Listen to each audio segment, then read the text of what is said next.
Hi, how are you? Good, thank you. Is it just me for now? So far, yes. Let's see how things go. Can I Um, ask you a question while we're waiting then? Go for it, 'Cause yes. I've literally had a phone call from my factory manager like 10 minutes ago. You're like, oh, I know where I'll go next. So we've got an unreliable employee that I was already emailing yourselves about last week. We were going Mm-hmm. to let him go tomorrow. I told them to let him go last Friday. Something might come up that means we won't be able to let him go. And it has. Yes. He's apparently come into the office just previous to them ringing me, crying, shaking, in a total right state. His manager's bullying him, blah, blah, blah. They've sent him home saying he's not fit to work. They'll contact him this afternoon. This manager we've had other potential bullying complaints about this manager previously, but always new staff that are very unreliable anyway. So it's not that we've brushed it under the carpet, but when we've sort of looked into it, no one else will say anything. Anyway, the manager of the whole factory has been doing the stress risk assessments last week as well. And there's some other people who are also saying bullying against this same person. So I understand we probably need to investigate this manager now properly. Yeah. So I'll email you separately about the exact process for that. So today's immediate question is, can we still let this other guy go? I thought you'd say that, right? Yeah. So, so we do the investigation first. Throw it in the bin. Yeah, okay, that was fine. Okay. So Yeah. it just on the other bit. So they've sent him home because he was in a state today. So do we tell him to come in tomorrow? Do we suspend the other one because or how do we approach this fact that we've sent someone home when in theory they don't need to be at home and is just being bullied? How serious is, well, I think we need to focus, we need to kind of look at it as he was sent home today because he was in such a state, Yeah. rather than he was sent home because he's been bullied. Okay. Yeah, we're rather going with he was sent home today because he was so upset today that he wasn't really able to stay at work. But that doesn't mean he can't come in tomorrow. He's not ill, and he's not been sent home because he's being bullied. Yeah. Because we haven't established that he is. He just says he's being bullied. We'll look into it. Yeah. Okay. Yeah. So that's the point where we're at right now. Yeah. So if I get the manager who sent him home to ring him this afternoon, ask if he's calmed down and is he feeling better, and that he'll be paid for today and to come in tomorrow, and that we'll take so his concerns further. I think that's the approach to take. Wait a little bit and, 2-3 o'clock this afternoon, give him a ring, say, look, I'm just checking in. See how you are. You were really upset this morning and I'm just checking that you're all right. And don't worry, you'll be paid for today. We'll see you tomorrow as normal. And then let the employee, so we're not telling him you are coming to work tomorrow. We're just generally saying what is assumed, we'll see you tomorrow. And let him go, oh, no, I'm not coming to work tomorrow. In which case the conversation then goes, oh, okay. Are you still, are you like, why would you not want to come to work tomorrow? And if he says, well, because I'm being bullied, say, okay, well, we will look into that. We will address that. But, in the meantime, you should probably continue to come to work. And what will happen is he'll either come to work tomorrow or he'll get himself signed off sick or stress or something for a month or whatever while you deal with it. Now, what did he accuse the manager of? I don't know. I don't know that level of detail at the moment. Just he was asked the question, why didn't he mention this when his stress risk assessment was done last week? And apparently he was too scared to tell the truth on that risk assessment. Okay. I think, is it a question that they haven't told you yet exactly what he said? Or is it a question of they didn't really get any information from him? No, it's probably just that I don't know the full information. Okay, they haven't briefed you on exactly what he said. Okay, because we do need to understand how severe those accusations are when we decide what to do next. So, so I'll get all the information and I'll email yourselves and we'll take it from there. Yeah, then we can decide if we need to suspend or whatever, and we can then tell you just how to deal with this. Yeah, okay. I will email after this call. All right. Anyone else got any questions? Dawn, I just have to start by saying, I don't know if you've changed your hair or if it's the light, but it looks fantastic. I love it. How's my hair? I got caught in the rain, actually. Oh, so, well, there you go. It's not all curly. Berkshire rainwater.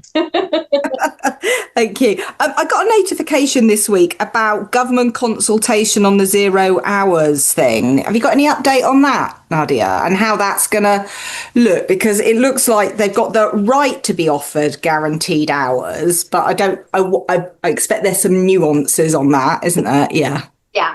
So it's one of those, I think a couple of months ago, I described it as a bit of a to and fro at the moment between one camp saying they should have the right to have regular hours, and then they should opt out of it as such. And the other camp says no, they should request it if they want it. And that is still a bit of an ongoing ping pong game. So you might see one thing this week and you might see it the other way next week.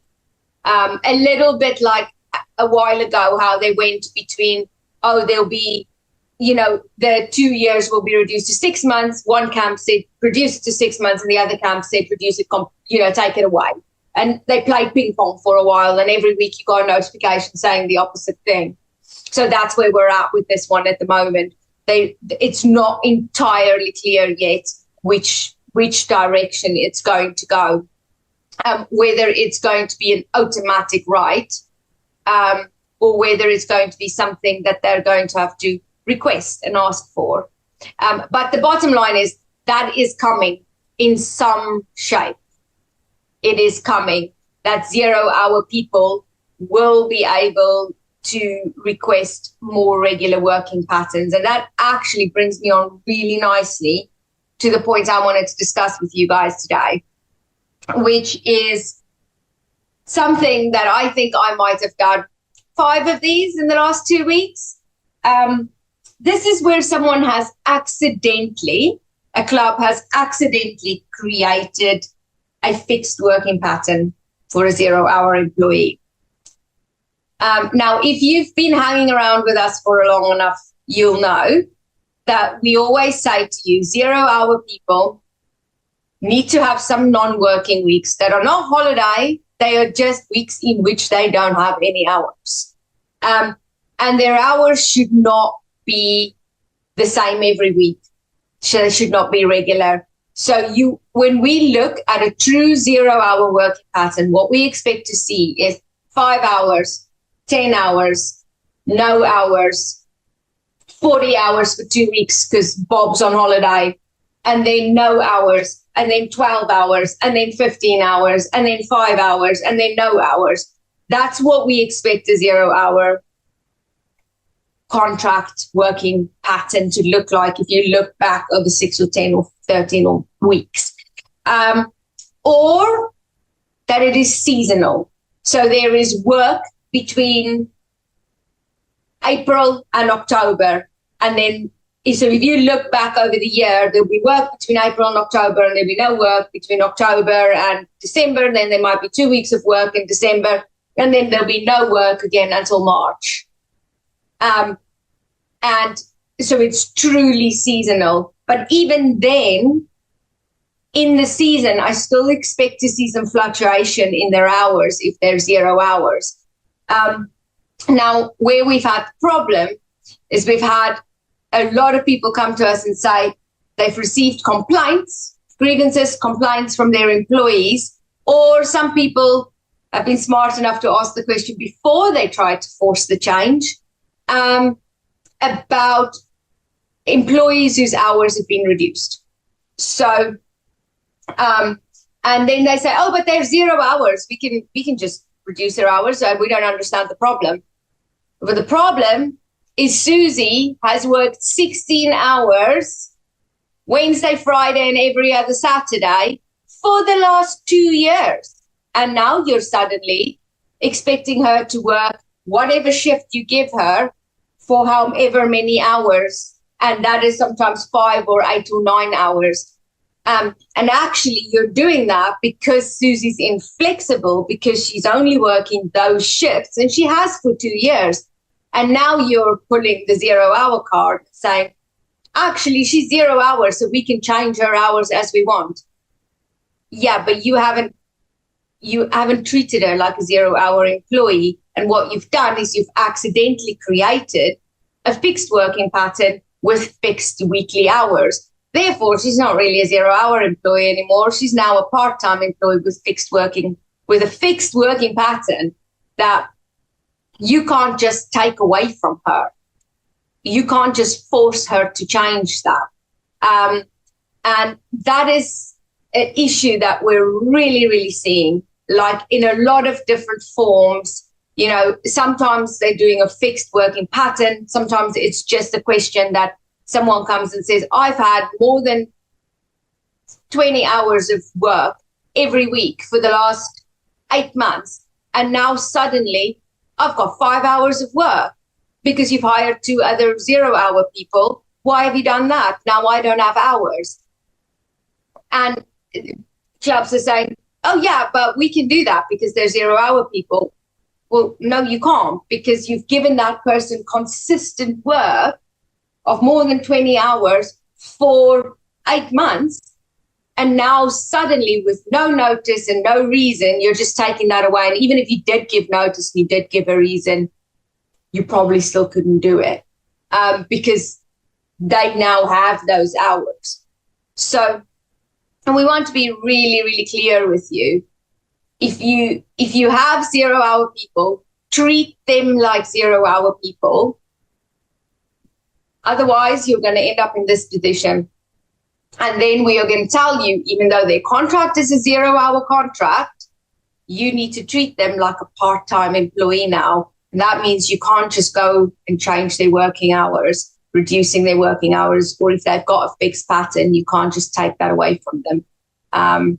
You can't just expect Susie, who works 4 mornings a week because she picks her kids up from school, to suddenly start working Thursday afternoons.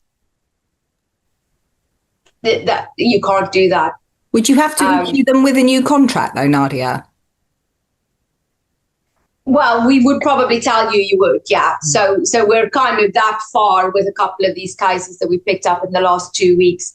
And I know why we're seeing all these now, because it's the start of the season and people need to make changes and they need to organize. It's all in food and beverage as well, by the way. They need to organize their food and beverage teams for the summer. And that's why there's this shake-up in the hours. And that's why we're seeing it. But yeah, eventually, once you've sorted it out and you've spoken to us and we've explained to you the situation you're in and you're either needing to give it to them or not, yes, then you will need to update their contract to a accurate contract. Where it gets even more complicated is we have one where the employee doesn't actually want a normal contract. She wants a 0 hour contract because she wants to be able to take an extended amount of time off during the summer holidays to when her kids are at home. So that complicates matters even further. Yeah. So, yeah, please be careful. And look at your 0-hour contracts that you do have when you're making changes, when you know that their hours are going to be reduced because of operational changes you're making. Look at those contracts first and make sure there isn't anyone that you've accidentally put in this position where they have this fixed working pattern or fixed working hours, because that's where you then end up with complaints and grievances of they've just taken my hours, they've just changed my hours, they've just forced me to do different days that I can't do. When, if we handled it beforehand, you could have checked, could have discussed it, and then avoided, a grievance or a complaint. Yeah? Any questions about that or anything else? Mm-hmm. No idea. Mel. Oh, sorry. Go on, Mel. You carry on, Mel. No, go on. It's okay. Whoever. Ladies first. Can I just really want to confirm something or just double check something? So holidays, if you're on a 40-hour contract and you do regular overtime, you do not accrue holiday on your overtime over 40 hours. No. There's a hard stop on holiday at full-time entitlement. You can never accrue more than a full-time entitlement of holiday.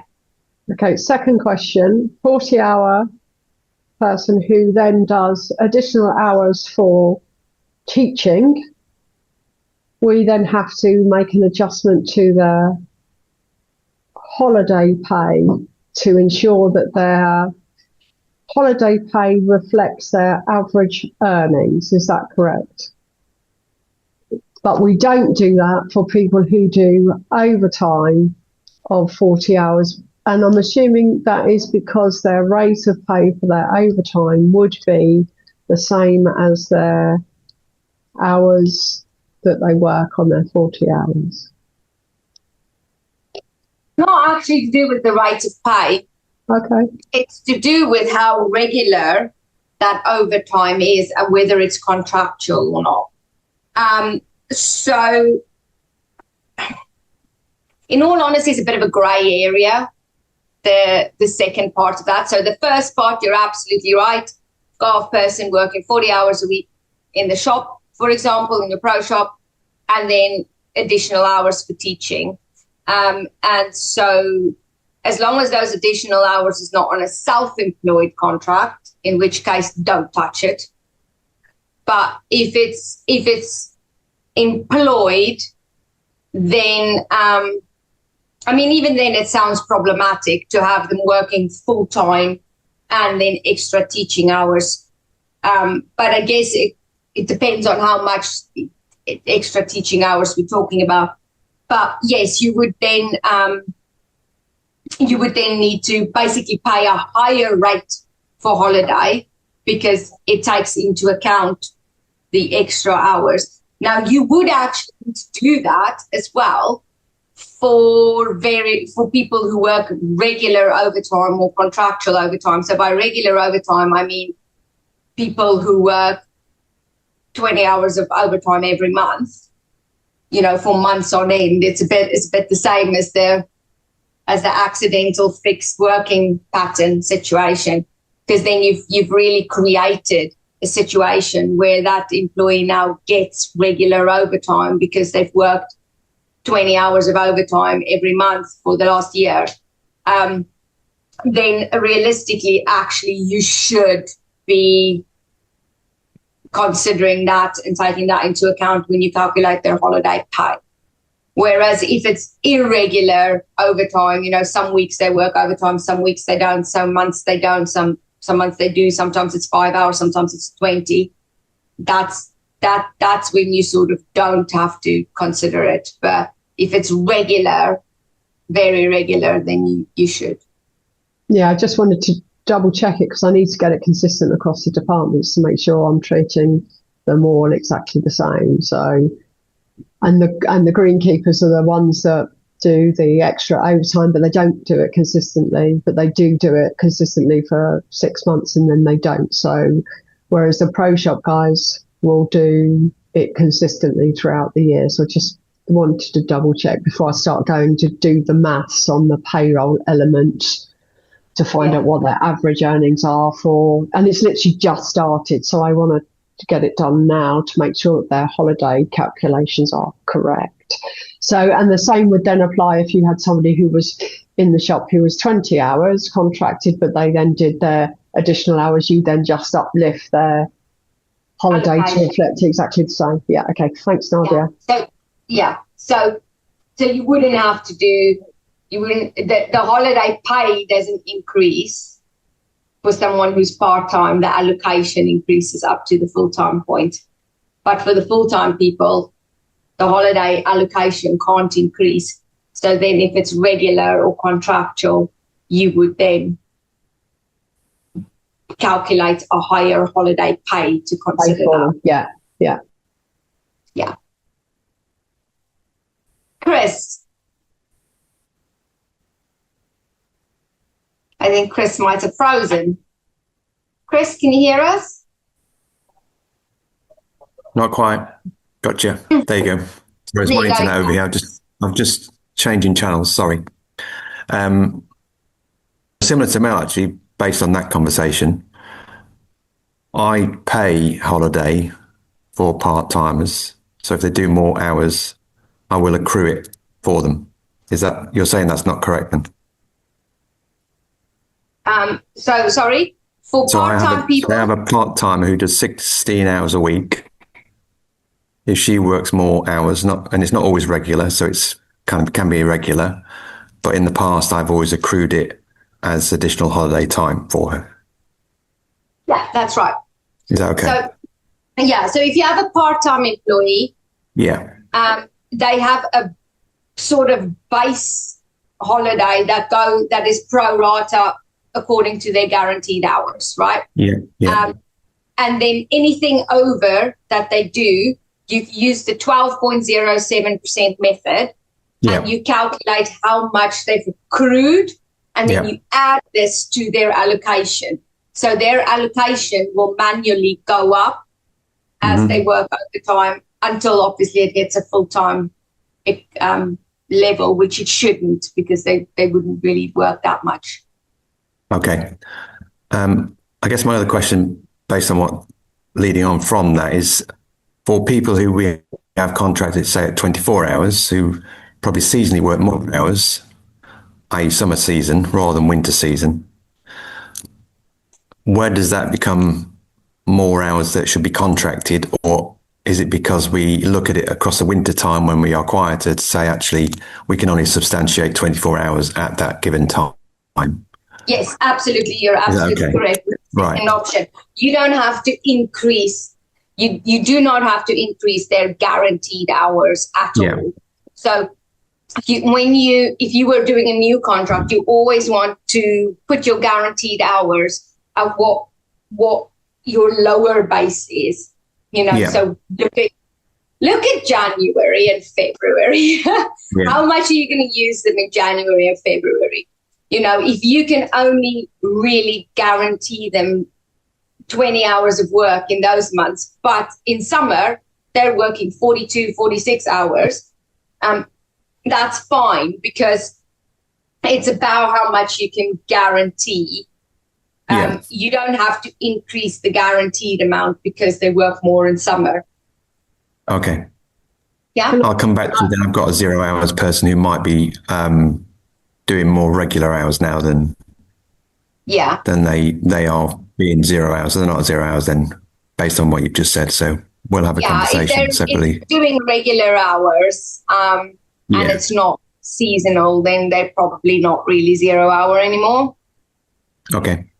Can I just add something to that? But on the holidays, on the contracts, is we would do the first 13 weeks. But we would also take into consideration we work it on a percentage. So we'd give them 70% of that amount, because there is a likelihood that if we get snow, we will be closed. So I would add that into the calculation before I issued them with the contract. But I'd review that every year. So it might be worth because you'll probably close more than we do, Chris, but if you've closed for a fortnight because it's chucked it down with rain, or the unpredictability of our business during that quarter, and you've contracted somebody to 24 hours and ideally they should be on 20, then you've got to pay them those 24 hours, even though that you're not open. But you can put the caveat in about there are times that we will request them to take holiday, but again, we have to plan that in advance. If it's going to snow, we're going to carry 2 days, but then we know that if we're going to be closed for another week, we can give them double the amount of holiday notice to be able to allow them to take holiday. So we can instigate that, but we're a little bit on the back foot because when it snows and we're closed, full stop. So yeah, so just when you do it, I tend to bring it down just a little bit so that it protects the business a bit more. But I review it every year. Thank you. Anything else? Any other questions? No? Okay. Well, it was lovely chatting to you guys today. And we will see you next week. Bye. Thanks for watching. If you want a free peace of mind call with us to discuss your policies, handbook, and any burning staff issues in your business, click the link in the description below.